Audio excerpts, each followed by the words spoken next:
everyone. Okay, now that we're back, we're going to be outside right now because I want to show you the proper way to set up a grill. Now, what I do is I use a quarter of a bag of charcoal depending on how much chicken I have to do. So because I have to do approximately about 150 people, what I do is I take half a bag of the charcoal. Now I evenly distribute it, but I also want to make sure that I keep a cool spot. So once the chicken is almost at that point where it's done, I can take it and put it in the cool areas. So what I do is I use less charcoal in that area and more charcoal in the actual cooking area. Now you have to remember when you're using lighter fluid that you want to make sure that you give the lighter fluid a chance to actually burn off the coals. You don't want to use too much, but you don't want to use too little either. You want to make sure that you get an even flame when doing this. Now make sure that you always back up when you are lighting lighter fluid. You don't want to set yourself on fire. And I suggest that you get a grill lighter when doing this.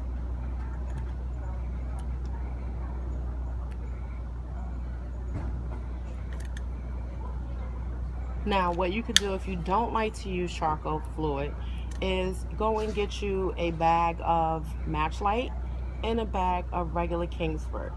That's another mix that you can definitely use that will evenly distribute the heat on the coals too. So you make sure you just mix it half and half, and that way you don't have to use lighter fluid.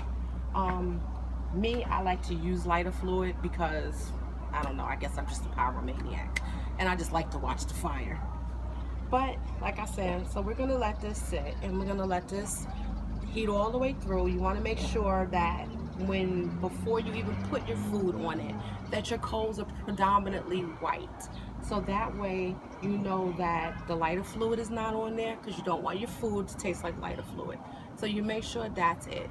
About halfway into the coals getting white, what I'm going to do is I'm going to put my grill on top of this so that way the grill can heat up to 350 degrees. That's what you really want to put your food on at all times, because you also have to remember when you're dealing with chicken, you're dealing with a very sensitive animal that carries diseases.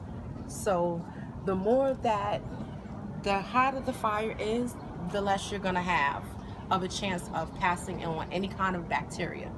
And isn't that beautiful? My cat's watching me. She likes me when I cook too. So we're gonna let this go ahead and we're gonna let this settle. You might have to put a little bit more lighter fluid on there, like it looks like I'm gonna have to here. It did rain a little bit today, so it's not the optimal barbecue weather, but like I said, I just wanted to make sure that I bring you into my home today and allow you to actually watch me cook. So let's just let this go, and then we're gonna go back to the curry shrimp because that should just be about done.